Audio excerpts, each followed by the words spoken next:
Amigo, aujourd'hui on va parler d'un championnat beaucoup trop sous-coté à mon goût. Un championnat qui a beaucoup souffert durant la dernière décennie, mais qui se reconstruit petit à petit. La Serie A. Si tu as moins de 25 ans, c'est peut-être pas ce qu'il y a de plus sexy pour toi, mais moi qui ai connu la grande période de la Serie A au début des années 2000, c'est avec une certaine émotion et avec un grand plaisir que je te présente aujourd'hui mon 11 ultime de ce championnat au 21e siècle.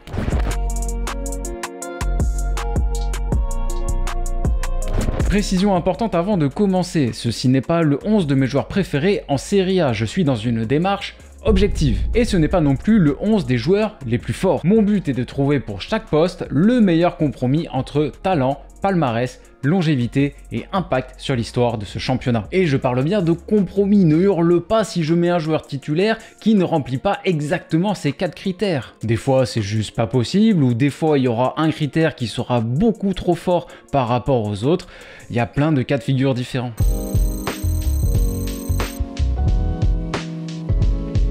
Allez, on commence avec le gardien, et je pense que pour le titulaire, il n'y a pas trop de suspense. Alors je rappelle le système, je commence d'abord avec des mentions spéciales, puis mon top 3, et donc le ou les titulaires pour le poste. Alors ça va peut-être te choquer, mais je ne mets pas de Francesco Toldo dans cette liste. J'y ai pensé très fortement, puisqu'il a montré de belles choses au début des années 2000 avec l'Inter, mais on était déjà sur une fin de carrière. Son prime, c'était plutôt du côté de la Fiorentina dans les années 90, et fin des années 90, tout début 2000, donc c'est pas la bonne période pour lui. Je vais donc plutôt commencer par un Français, Sébastien Frey, plus jeune gardien de l'histoire, premier gardien étranger de l'histoire de l'Inter, passé par le Grand Parme, puis devenu légende de la Fiorentina, un gardien un peu oublié en France, ou alors on s'en souvient plutôt pour sa bourde lors de sa première cape en équipe de France, mais en Italie, c'est une vraie référence au niveau des gardiens au 21e siècle. Samir Handanovic, 19 saisons de Serie A, une belle révélation à l'Udinese, une confirmation à l'Inter où il s'est installé et a pris la relève de Julio César. Il était encore le titulaire lors du dernier Scudetto de l'Inter.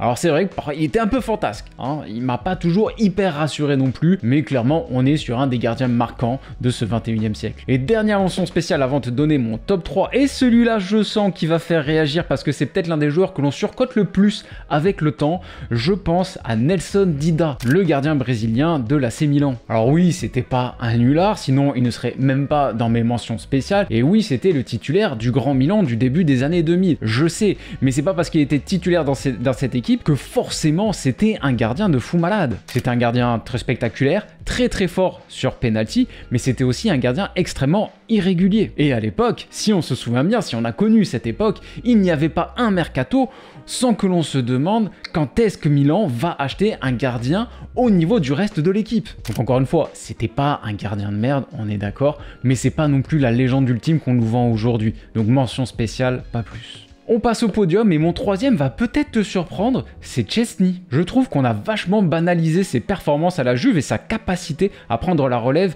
du grand Gianluigi Buffon. Un beau palmarès également, 3 Scudetti, 3 Coupes d'Italie, 7 saisons à la Juve, 2 belles piges à la Roma également. Non, il faut mettre un petit peu plus de respect sur son nom, aussi compliqué soit-il à écrire. Numéro 2, Jules César, l'empereur de l'Inter, le gardien du triplé historique, l'homme qui a envoyé Francesco Toldo sur le banc. 2 fois meilleur gardien de Serie A, 5 titres de champion consécutifs, 3 coupes d'Italie. En vrai, ce sont des stats de numéro 1 dans ce classement, mais pas dans ce championnat. Dommage quand même que l'histoire se termine mal avec cette histoire de salaire et de transfert aux Queen's Park Rangers. Et en numéro 1, en titulaire, tu l'as deviné depuis le début, Gianluigi Buffon, bien sûr. L'un des meilleurs gardiens de tous les temps, peut-être même le meilleur de tous.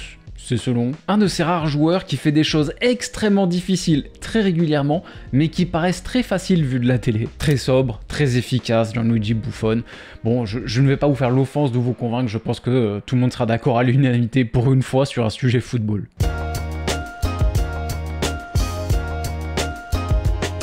Bon, pour le poste d'arrière droit, là aussi le niveau est extrêmement relevé, vraiment les noms c'est de la folie furieuse. Donc, je vais tricher un peu, je vais faire un top 4. Il y aura une mention spéciale et 4 joueurs, parce que ces 4 là, j'arrive pas à les départager, ou du moins j'arrive pas à en sortir un, ça serait trop lui faire offense de lui donner qu'une mention spéciale. Je commence en précisant que je ne mets pas Lilian Thuram. Entre 2000 et 2006, il a surtout joué en défense centrale, seulement une trentaine de matchs en tant qu'arrière latéral. Je ne mets pas également Zambrotta, même s'il aurait totalement sa place ici, puisqu'il a beaucoup joué à droite, bien sûr, et de base c'est plutôt un mec qui joue côté droit, mais il a essentiellement souvent joué côté gauche et c'est surtout là qu'il a le plus brillé à la Juve. Donc première et dernière mention spéciale pour Massimo Odo, super latéral Odo, pas le plus explosif, pas le plus impressionnant à avoir joué, mais très complet et très intelligent. Très fort à la Lazio et au Milan, il a tout gagné avec le Milan d'ailleurs, mais pour moi c'est un cran en dessous des 4 autres. À la 4e place de mon podium élargi, un joueur qu'on a tendance à oublier aujourd'hui et pourtant qui il était fort et qui il était important dans la grande Juventus du début des années 2000.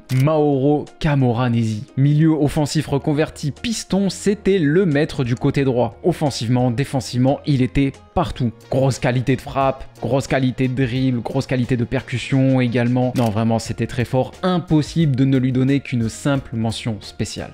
En numéro 3, je positionne Maicon.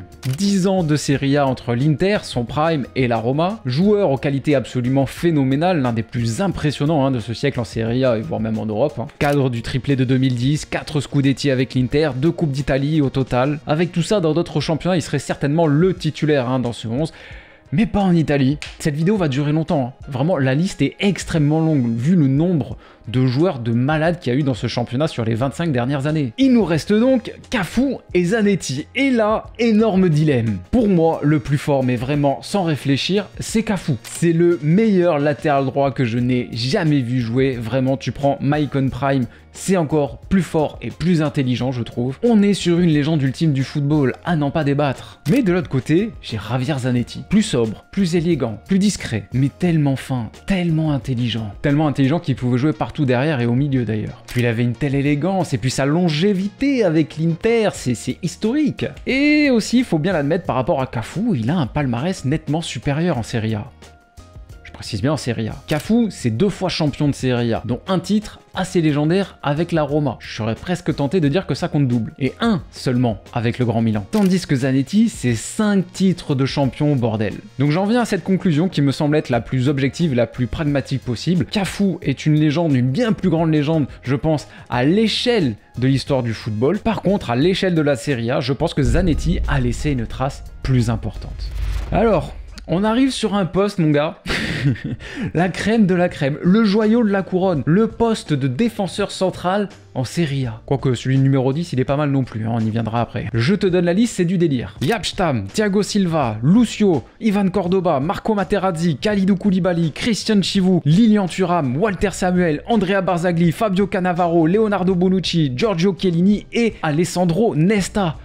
Ouf. Et encore, je ne mets pas Paolo Maldini puisqu'il a plus souvent joué latéral gauche au cours du 21e siècle, même si, on le rappelle, tout au long de sa carrière, il a joué aux 4 postes derrière. Bon, on commence avec les mentions spéciales, je sais pas franchement par où commencer tellement qu'il y en a. Allez, Jaap Stam.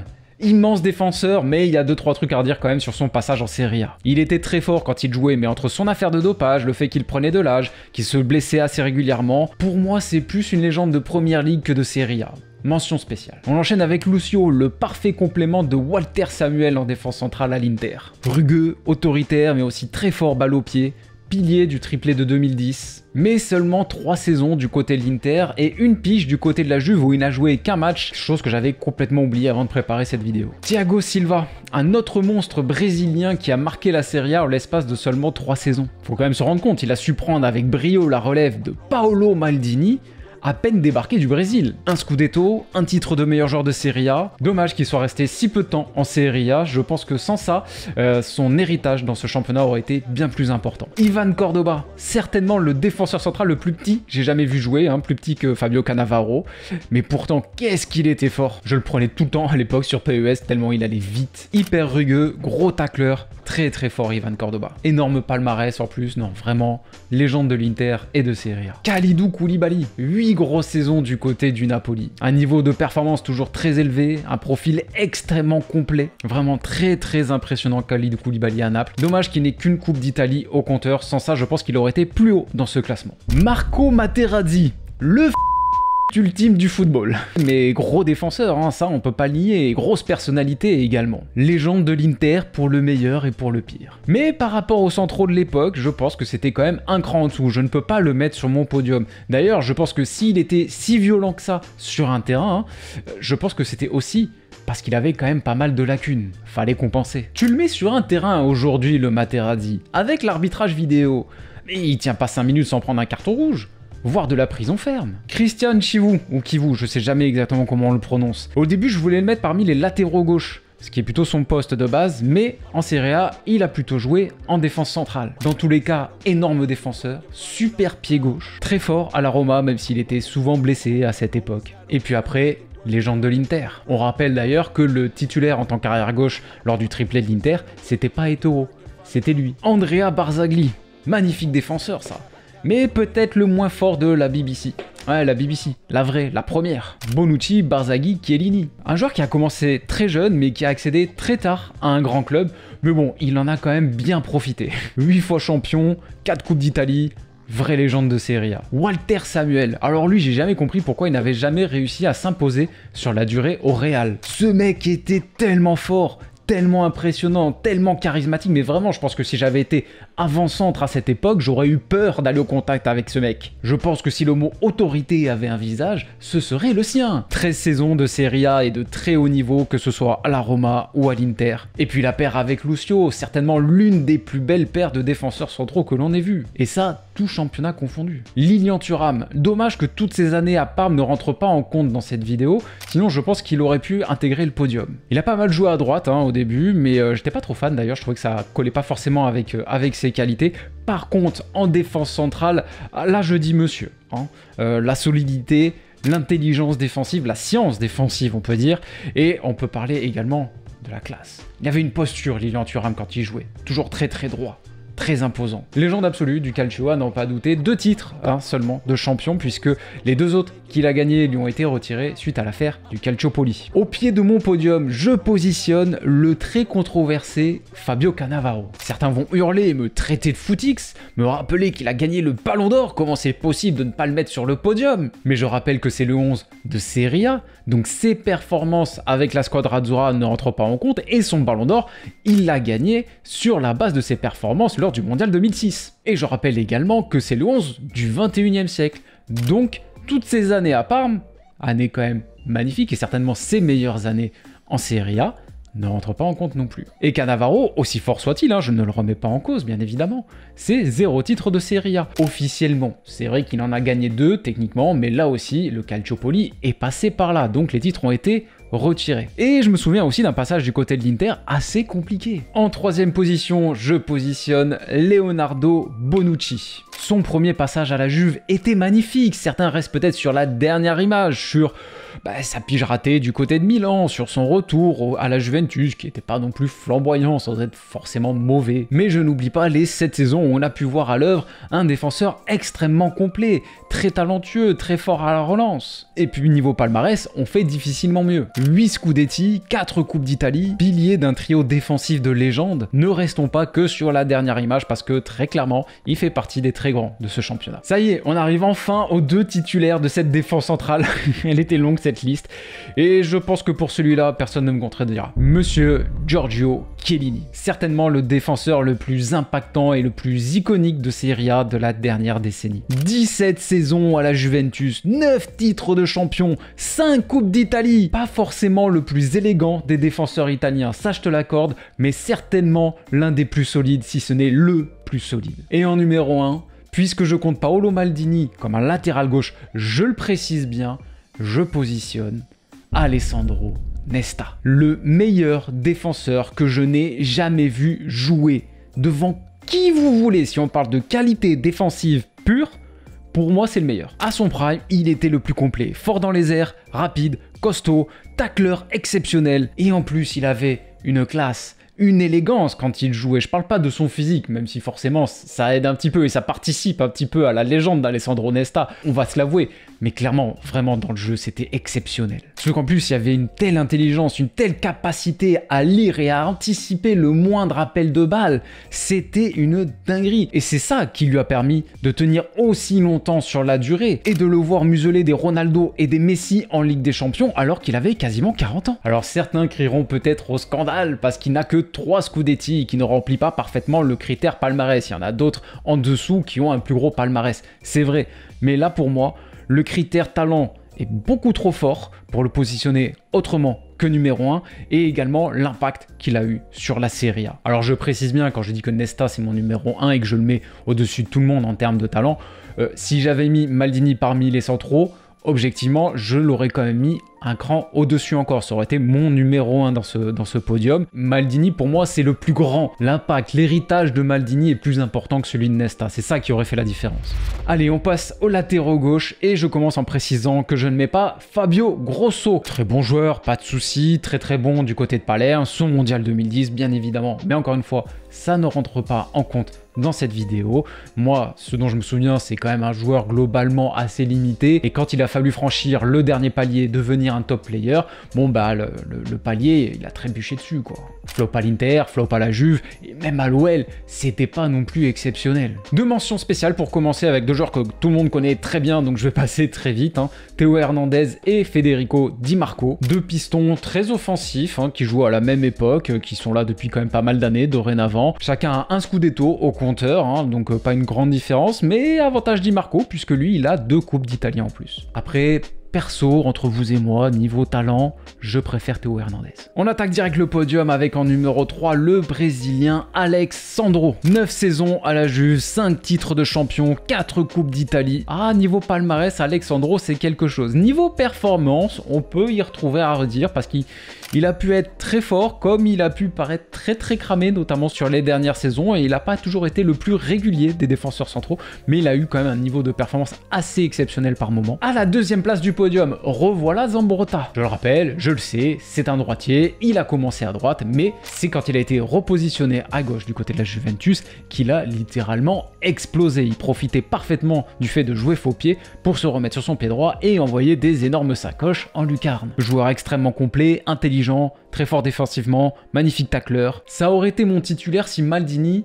avait compté comme défenseur central dans ce classement. Et du coup, tu l'as bien compris, pas de suspense, en numéro 1, le plus grand arrière-gauche de l'histoire de l'AC Milan, Kevin Constant. Non, Paolo Maldini, bien sûr. Bon, j'en ai déjà parlé, je vais passer assez vite, et puis je pense qu'à peu près tout le monde le connaît. Une histoire familiale exceptionnelle, la dynastie Maldini à Milan, ça parle à absolument tout le monde. Je pense qu'en termes d'impact, c'est absolument imbattable en Serie A, et même dans l'histoire du football, franchement, c'est trop. J'ai hâte de voir ce que va devenir le petit Daniele Maldini, franchement, ça serait bien que lui aussi perce et arrive à un très haut niveau pour continuer cette belle dynastie. Comme je le disais tout à l'heure, très fort, la classe, l'élégance, là aussi, vraiment. Titulaire et buteur en finale de Ligue des Champions à 36 ans, c'est quel genre de longévité ça encore? Il n'y a pas de débat, c'est le plus grand de l'histoire de ce sport, encore aujourd'hui.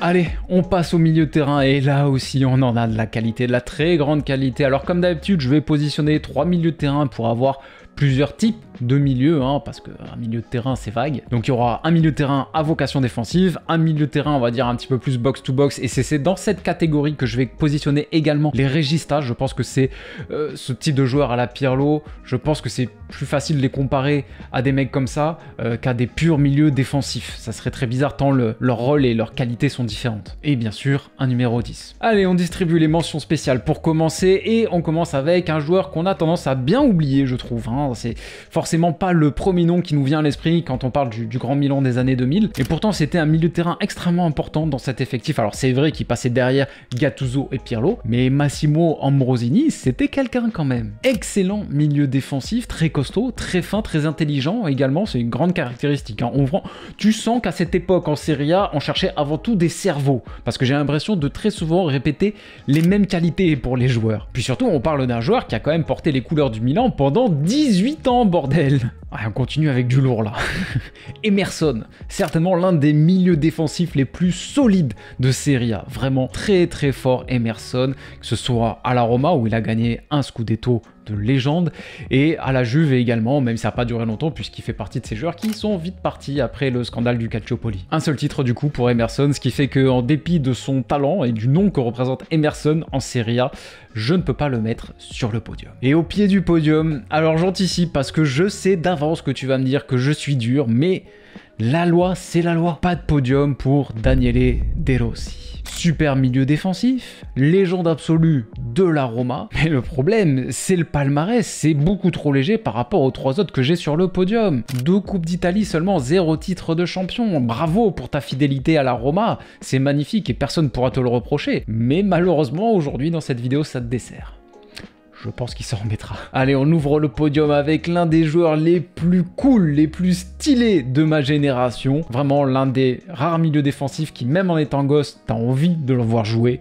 Edgar Davids. Ah, avec ses dreads et ses lunettes de vue façon lunettes de ski, il nous a tous matrixé le type. Un vrai pitbull, il courait partout, il défendait comme un chien, mais en plus de ça, il avait une vraie qualité technique, il savait très bien se projeter offensivement. Triple champion de Serie A au 21e siècle également. Alors certes, il y a eu ce petit passage raté du côté de Milan, mais quand bien même, légende absolue de Serie A. En numéro 2, le milieu défensif le plus sous-coté de Serie A, je pense, Esteban Cambiasso. Parce que lui, son joli crâne lisse là, cachait quand même un incroyable cerveau. Un des 6 les plus smart que j'ai jamais vu jouer. Joueur pas forcément apprécié à sa juste valeur du côté du Real, pas assez bling bling hein, bien sûr, mais par contre à l'Inter, vraie légende. 5 Scudetti, 4 Coupes d'Italie, non Esteban, je ne t'oublie pas amigo. Et en titulaire, là aussi je pense que c'était évident pour tout le monde, je pense que si tu prends 10 personnes dans la rue et tu lui demandes milieu défensif de Serie A dans les années 2000, je pense que 8 voire 9 personnes vont répondre immédiatement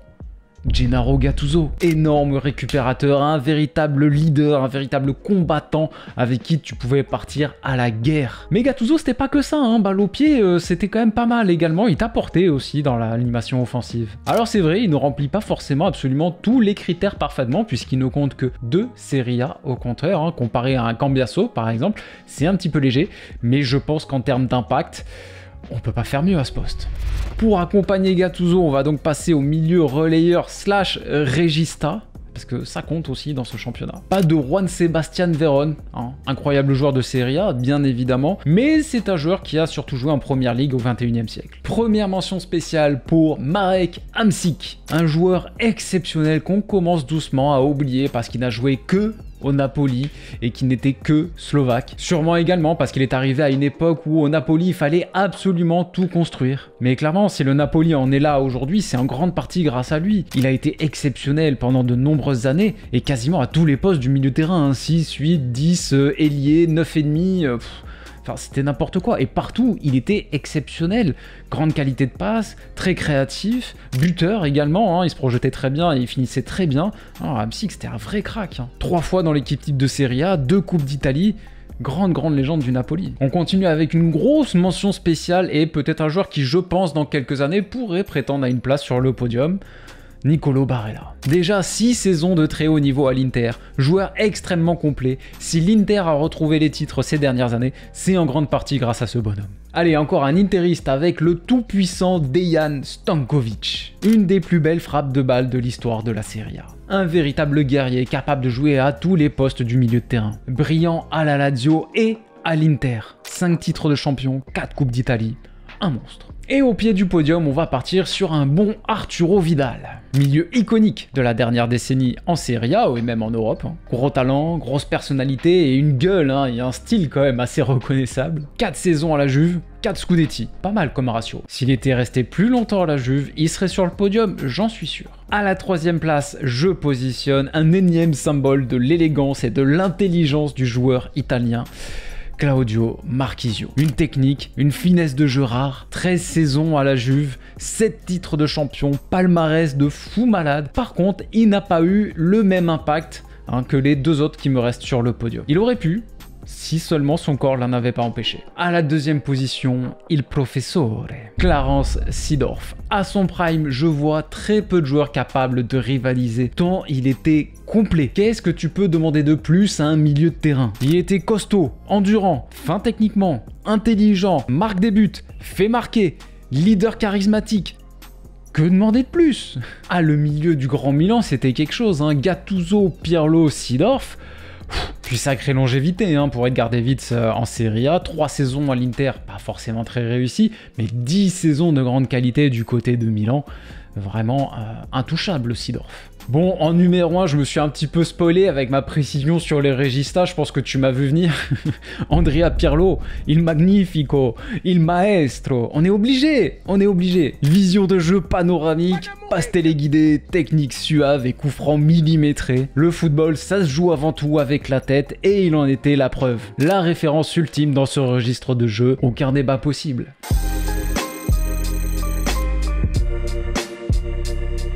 Allez, on passe aux ailiers et je vais te citer la liste assez rapidement, tu vas comprendre. À gauche, j'ai du Insigne, Kvaratskhelia, Mancini, Perisic, El Shaarawy et Pavel Nedved. À droite, j'ai du Rodrigo Tadei, Juan Cuadrado et Antonio Candreva. Alors, je ne sais pas toi, mais moi, cette liste ne me fait pas rêver. Hormis Nedved, bien évidemment que moi, de base, je vois plutôt comme un numéro 10, mais c'est vrai qu'il jouait plutôt à gauche. Mais c'était pas un ailier au sens strict du terme. Mais hormis lui, je trouve qu'aucun n'a ce côté légendaire. Donc vu la relative faiblesse à ces postes-là, ce qui s'explique, je pense, on va y revenir, j'ai pris la décision de ne pas mettre d'ailier dans mon 11 et de positionner 2 numéros 10 derrière l'attaquant. Comme ça, on pourra rendre hommage à cette tactique marquante du début des années 2000, le fameux sapin de Noël de Carlo Ancelotti. Et ce manque de joueurs de légende sur les côtés, je pense que ça s'explique de manière très rationnelle. C'est juste que à cette époque-là, je pense que l'Italie priorisait avant tout les cerveaux, les joueurs très fins, techniquement très rugueux, très costauds, des joueurs de devoir, et pas forcément des joueurs très explosifs, très forts sur de longues courses. Ça, c'était pas forcément dans les critères de beauté de la Serie A à cette époque-là. Et puis à cette époque-là, on jouait beaucoup avec des défenses à 3, donc t'avais beaucoup plus de pistons que d'ailiers également. Mais bon, ça, c'était peut-être une conséquence de ces critères de beauté. Si tu n'as pas de grands ailiers, bah forcément tu vas plutôt jouer avec des pistons. Allez, on passe au numéro 10 et 9,5 également. Il y a certains joueurs qui ont des registres quand même assez similaires à des numéros 10 qui pour moi rentrent assez facilement dans cette catégorie, bien plus que des avant-centres. On y reviendra. Alors dans ce classement, il n'y aura pas de très grands noms de l'histoire du football, pas que de la Serie A. Ne t'étonne pas de Baggio, parce que c'est vrai qu'il montrait encore de très belles choses durant le 21e siècle, mais c'était quand même déjà un joueur en fin de carrière. Et je n'ai pas mis Zizou non plus. Pas Zizou, tout simplement, parce qu'à cette époque-là, il jouait au Real. Première mention spéciale, et celui-là, j'ai failli ne pas le mettre, parce que son bilan est quand même assez mitigé. Alvaro Recoba, un joueur qu'on a tendance à peut-être un peu surcoter avec le temps. Un joueur aussi que beaucoup pensaient ailier gauche, mais non, en Serie A, il a joué essentiellement derrière l'attaquant. Les coups francs, le 99 en note sur PES, je pense que ça a contribué à faire aussi qu'aujourd'hui on se souvienne Recoba plus peut-être qu'il ne le devrait. Je sens qu'il va y avoir des fans de Recoba qui vont tomber dessus. Enfin, je lui mets quand même une mention spéciale et je le mets quand même parmi les légendes de Serie A, pas de soucis. On enchaîne avec Paul Pogba. Alors pas forcément un 10 à proprement parler, mais en tout cas c'était plutôt la zone qu'il occupait sur le terrain lors de son premier passage, son magnifique premier passage à la Juve, puisqu'il jouait avec derrière lui Vidal, Marquisio et Pirlo pour faire un peu le sale boulot. Mais c'est vraiment à ce moment-là qu'on a eu en club la quintessence de ce joueur. Il y a vraiment eu les saisons à la Juve, premier passage, et la Coupe du Monde 2018. Le palmarès également est assez sympathique, 4 titres de champion, 2 Coupes d'Italie. Malheureusement, je ne peux pas lui donner plus qu'une mention spéciale puisque son retour assez chaotique vient quand même tout gâcher. On a parlé d'Hamsik tout à l'heure. Du coup, on est obligé de parler de Dries Mertens maintenant. Incroyable attaquant Mertens, le meilleur buteur de l'histoire du Napoli alors qu'il n'est même pas véritablement un avant-centre. Là, ce que je disais tout à l'heure, c'est plutôt un 9,5. C'est triste qu'il n'ait pas pu gagner un Scudetto pour parachever son œuvre, ça aurait été tellement mérité. Celui-là, il me fait mal, mais seulement une mention spéciale pour Rui Costa. Exceptionnel meneur de jeu, le Zidane portugais, vraiment le même genre d'artiste. Le problème, c'est que dans ce 11 du 21e siècle, tout son passage à la Fiorentina ne compte pas. Et son passage au Milan n'est pas mauvais, loin de là, il a montré de très belles choses avec le Milan, bien évidemment, mais il reste quand même assez mitigé parce qu'il a été très souvent blessé. Et en plus de ça, il a aussi subi l'émergence de Kaka.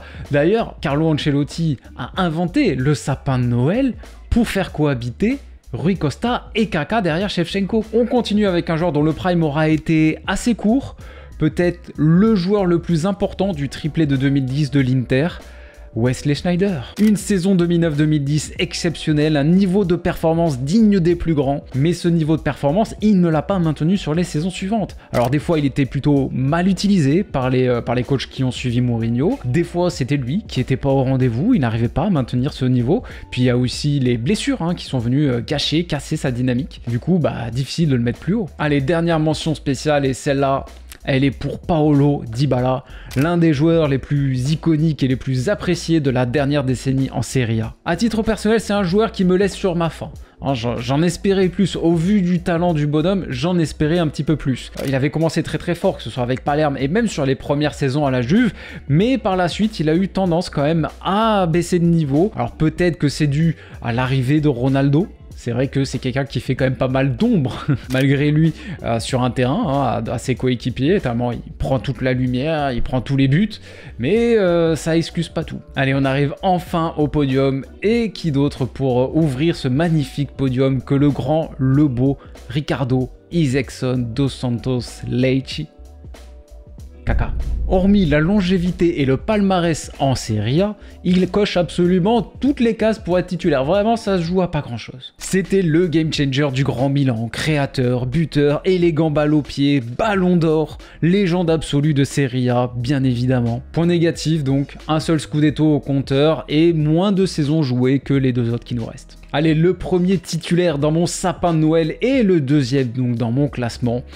Il a refusé le Grand Milan, il a refusé les Galacticos pour rester fidèle à la Roma. Il a mené la Roma au titre de champion et lui est resté fidèle jusqu'à la fin. Une gueule, un charisme inégalable, l'empereur de Rome, Francesco Totti. Un de mes joueurs préférés d'ailleurs, mais je ne le mets que deuxième malgré tout parce qu'il nous reste l'immense Alessandro Del Piero. Alors en termes de talent, je vais être honnête, je suis incapable de les départager. Il y a un style différent. Personnellement, je préfère celui de Totti, mais objectivement, dire lequel est le plus fort, ça me semble quasiment impossible. Hormis peut-être le storytelling pour Totti qui est un petit peu plus fort, mais d'un autre côté, Del Piero, le successeur de Baggio à la Juve, ça aussi, ça a quand même de la gueule comme storytelling. Par contre, c'est au niveau du palmarès que Del Piero fume Totti. 3 titres de champion au 21e siècle contre un seul seulement pour Francesco Totti qui paye sa fidélité envers son club de toujours. C'est moche, mais c'est la réalité du sport de très haut niveau. Allez, on arrive au dernier poste et là aussi, on va en avoir encore des légendes à classer. Encore un beau casse-tête. Avant ça, mets un petit pouce bleu. Mets un petit pouce bleu et abonne-toi, amigo. C'est très important. Précision importante, je ne parlerai pas d'Hernan Crespo, joueur dont le prime se situe plutôt aux alentours de 98 et 2002. Et c'est vrai qu'après, il y a aussi ce passage à l'Inter qui est quand même assez compliqué au 21e siècle, donc pour moi, il rentre pas forcément dans ce classement. Pas de R9 non plus, ça aussi, celui-là, on va me le reprocher. Entre 2000 et 2002 avec l'Inter, il est blessé. Entre 2006 et 2008, il ne joue que 20 matchs de Serie A. Bilan, 9 buts et 20 kilos en trop. Si on parle de talent pur, c'est très certainement l'avant-centre le plus fort passé dans l'histoire de ce championnat, évidemment. Mais par contre, niveau longévité, niveau palmarès, niveau accomplissement, ça colle pas. Pas de Batistuta non plus. Et oui, son prime c'est surtout dans les années 90. Alors c'est vrai, c'est l'un des grands artisans du titre de la Roma en 2001, si je dis pas de bêtises. Mais bon, après ça c'est la fin. Beaucoup de blessures, fin de carrière. Bon. Allez, la distribution de mentions spéciales commence. Et elle commence avec Samuel Eto'o. Très très beau passage à l'Inter pour Samuel Eto'o qui a pas mal alterné, c'est vrai, entre le poste d'avant-centre et un poste d'ailier. Grand monsieur du triplé de 2010, bien évidemment, mais son passage en Serie A reste quand même assez court. 2 saisons à l'Inter, une à la Sampdoria. Bon, on est plus sur une légende absolue de Liga que de Serie A. Mais il mérite quand même d'être mentionné. Mention spéciale également pour Edin Dzeko, belle longévité, attaquant très solide, très régulier, très fiable en Serie A, qui s'était parfaitement relancé après son passage à Manchester City. Un attaquant peut-être un peu sous-coté, qui a montré vraiment de très belles choses à la Roma. Et même à l'Inter, où il était sur la fin, il a quand même été très très performant. Oh, il a mérité sa mention spéciale. Mention spéciale également pour Antonio Di Natale. Encore un qui va payer sa fidélité envers son club, et lui peut-être encore plus, parce que lui il est resté fidèle à l'Udinese, et donc niveau titre forcément c'est extrêmement compliqué, mais bordel c'est tellement admirable, parce que être fidèle à un club comme la Roma, comme la Juventus, ça va, je veux dire quand même niveau prestige et niveau salaire, t'es quand même très très bien, ça reste quand même facile de se contenter de ce genre de club. Se contenter de l'Udinese alors que t'as des grands clubs qui viennent te chercher, c'est quand même déjà plus compliqué. La preuve d'amour est quand même plus conséquente. Donc très très grand respect. Grand respect également pour le nombre de buts marqués, l'un des meilleurs buteurs de l'histoire de ce championnat. Non, il la mérite bien. Mention spéciale également pour Gonzalo Higuaín, un joueur dont je n'ai jamais été vraiment très fan, je vais être honnête, entre sa gueule, délit de sale gueule, soyons tout à fait honnêtes, mais également pour son incapacité à marquer dans les moments où on l'attend le plus. Mais objectivement, Higuaín en Serie A, c'est quand même monstrueux. Que ce soit au Napoli ou à la Juve, il a toujours été très prolifique, en plus d'être très doué techniquement. Et même à Milan, sa pige n'est pas totalement à jeter. Puis on parle quand même d'un mec qui a fait une saison à 36 buts en championnat, record sur une saison de Serie A. Puis en termes d'impact, également, il y a ce transfert record à la Juventus pour 90 millions, puis cette trahison aussi, passer du Napoli à la Juventus alors que t'es la méga star du Napoli, mais quelque part ça contribue aussi à son impact en Serie A. Puis quelque part il a bien fait puisque grâce à ça il a pu gagner 3 titres de champion. Honnêtement, s'il n'y avait pas autant de grands noms dans cette liste, il aurait peut-être pu gratter une place sur le podium. Un autre Argentin, Diego Milito, lui aussi on est obligé de lui donner sa mention spéciale, mais c'est un joueur qui a un passage à l'Inter quand même assez contrasté. D'une saison à l'autre, c'était tout ou rien avec lui. Il pouvait te faire des saisons à 20 buts et des saisons à même pas 10. Et c'est d'ailleurs ce qui fait qu'il ne rentre pas dans le club des buteurs ayant passé la barre des 100 buts en Serie A. Alors oui, bien évidemment, je n'oublie pas son doublé en finale de Ligue des Champions, mais encore une fois, ça ne rentre pas en compte dans ce classement bien précis. Belle pige au Genoa également, on ne l'oublie pas. Une bonne petite mention spéciale. Mention spéciale également pour le grand Luca Toni. Soulier d'or européen avec la Fiorentina en 2006. Une longévité exceptionnelle. Longévité, non seulement il a fait beaucoup d'années en Serie A, mais en plus de ça, il a été performant, régulier, buteur pendant de très nombreuses et longues années. On pourrait être tenté de le mettre dans le top 3, c'est quand même un très grand nom, un nom très marquant de Serie A dans ce 21e siècle, mais son prime, sa réussite dans un très grand club, c'est au Bayern. C'est en Bundesliga. En Serie A, ses réussites, c'est à Palerme, c'est à l'Hellas Vérone, c'est à la Fiorentina. Alors oui, il y a eu ce passage à la Juve, mais il a été surtout blessé pendant ce temps-là. Donc pour moi, ce n'est pas possible de le mettre plus haut. Edinson Cavani, l'une des grandes stars du Napoli. Je sais que c'est un joueur qui divise beaucoup, notamment depuis son passage au PSG. C'est un joueur qui peut vendanger quelques occasions, qui peut aussi faire un peu grincer des dents sur le déchet technique qu'il peut avoir. Mais c'est un tel buteur. Vraiment, c'est un scientifique de l'appel de balle, ce mec. J'ai jamais vu un attaquant faire autant d'appels de balle dans un match, mais autant de bons appels, d'excellents appels de balle. Vraiment, Cavani, c'était très très fort. Plus de 100 buts marqués avec le Napoli. Le trio Hamsik, Lavezzi, Cavani, c'était quand même quelque chose. On continue avec un de mes plus grands regrets footballistiques. Les anciens de la chaîne le savent, puisque j'avais fait une vidéo à son sujet à une époque, mais Adriano, un des joueurs qui m'a le plus impressionné, un des rares joueurs où je me suis dit, mais ce mec n'est pas humain. Puissance, vitesse, technique, force de frappe. La cruauté de la vie nous a privés d'un monstre absolu. On n'a pas pu assez en profiter à cause de la dépression qu'il a subie suite à la mort de son papa. Mais on ne l'oublie pas. Ciro Immobile, légende ultime de la Lazio, figure marquante de Serie A de ce 21e siècle. 201 buts au total. Mais aussi un joueur avec un certain plafond, on l'a vu notamment durant ses aventures à l'étranger, que ce soit à Dortmund ou à Séville. Même si là, ça a l'air de plutôt bien commencer avec Besiktas. Mais c'est trop tard. Il n'a jamais réussi à franchir le cap et à s'installer dans un top club, ni même à être la référence de la pointe de l'attaque de l'équipe d'Italie, alors que la concurrence... Bon...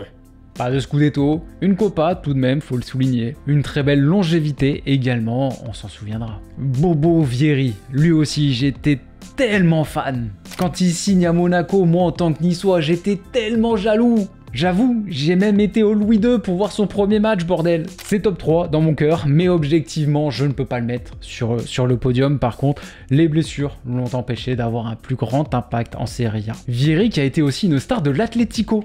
Ça, je pense qu'il y a assez peu de gens qui s'en souviennent, mais il a fait une pige là-bas et il avait été absolument incroyable. Certains l'ont remis sur le podium, moi je ne vais lui donner qu'une mention, mais une mention très spéciale quand même. Mention spéciale pour Cricri, Cristiano Ronaldo, même s'il n'a passé que 3 saisons à la Juve, on peut dire qu'il a laissé quand même une sacrée trace dans ce championnat. C'est clairement l'un des attaquants les plus prolifiques de l'histoire de la Serie A. Si tu prends vraiment le ratio match joué, but marqué, j'ai pas fait le calcul, j'avoue, mais je pense qu'il est premier, à vérifier si quelqu'un veut bien le faire. Après, il arrive quand même à un certain âge, Il n'a pas forcément autant impressionné par son niveau de jeu qu'il a pu le faire par exemple à Manchester United ou au Real. C'est pour ça que je le mets pas sur le podium. Après, il a quand même un beau palmarès, hein, 2 Scudetti, une Coupe d'Italie. Il y a quand même quelques grands noms qui ont passé 10 ans dans ce championnat et qui en ont pas autant. Encore une autre mention très spéciale pour un joueur vraiment pas loin du top 3, vraiment. Et si vous le mettez dans votre top 3, moi personnellement ça ne me choquera pas. David Trezeguet. Le buteur, le renard des surfaces par excellence. Le finisseur de la Juve pré-Calciopoli. Alors certes, cette équipe avait des avantages illégaux, mais ça restait une équipe de fous quand même.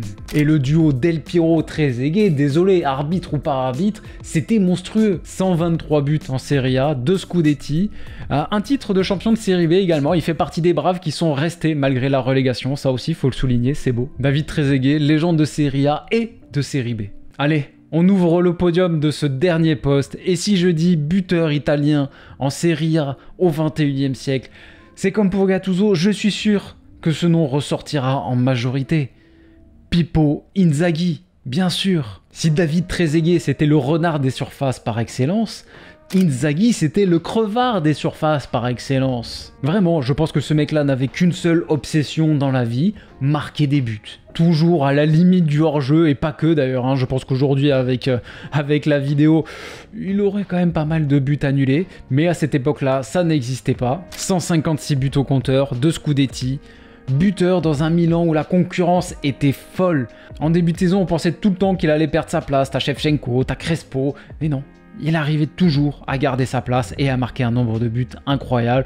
Et s'il était remplaçant, c'était un super sub incroyable. On aime ou on n'aime pas Inzaghi, hein, l'homme qui était né hors jeu, comme le disait et le résumait très bien Sir Alex Ferguson, mais indubitablement, ce mec est une légende absolue de Serie A. Et je l'ai pas mentionné, mais en vrai, faut pas oublier aussi son très bon passage à la Juve, hein. Bon après ça date du 20e siècle, donc ça rentre pas trop en ligne de compte, mais quand même. En deuxième position, je vais placer celui qui me semblait être le premier, très sincèrement, avant de tout bien vérifier, comparer, calculer, je pensais que c'était lui.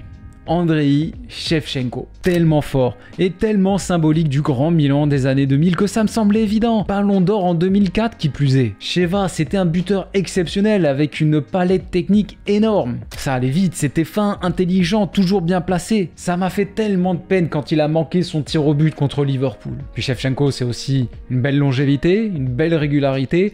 Bon, on va oublier son retour raté en 2008 par contre. Alors certains vont peut-être me demander mais pourquoi deuxième alors qu'il a moins de titres et moins de buts marqués qu'un Inzaghi par exemple. Mais je vais être très clair, dans ce cas précis, c'est le critère talent qui l'emporte parce que des titres il en a, de la longévité il en a, mais il y a un niveau de performance et il y a un talent qu'Inzaghi n'a jamais effleuré. Il faut être tout à fait honnête. Et en numéro 1, je ne suis pas son plus grand fan mais je dois m'incliner. Zlatan Ibrahimovic, 11 saisons de Serie A, 156 buts, 66 passes décisives, un niveau de performance, un niveau technique, une classe, une personnalité difficilement égalable. À chaque passage dans un club italien, il a gagné au moins un titre. 2 avec la Juve, même s'ils ont été retirés, 3 avec l'Inter, 2 avec le Milan. Et puis ce dernier titre, quand même sensationnel, hein, le mec rentre à Milan, on pense qu'il est fini, qu'il est cuit, qu'il est trop vieux, et non. Et gagne encore le Scudetto, et il a une importance vraiment dans ce titre-là, même si le niveau de performance n'est plus celui de 15 ans auparavant. Puis Zlatan, c'est un nom, c'est une personnalité qui a marqué son époque, qui a marqué les esprits en Serie A. Il y a un véritable impact Zlatan sur ce championnat. Puis son parcours, qui a pu faire polémique, hein, mine de rien, le mec qui passe de la Juve à l'Inter, au Milan, c'est sûr, c'est pas ouf, mais là aussi, ça renforce son impact, même si c'est peut-être un peu plus par la négative, mais ça renforce son impact, son storytelling dans ce championnat. Voilà amigo, ça c'est mon 11 ultime de Serie A au 21e siècle. Dis-moi ce que t'en penses, n'hésite pas à me proposer le tien dans les commentaires, ou sinon n'hésite pas à mettre le nom de ton joueur préféré en Serie A dans les commentaires, ça aussi c'est important pour le référencement. N'oublie pas le pouce bleu et l'abonnement avant de partir. Moi je te dis à la semaine prochaine, ciao ciao.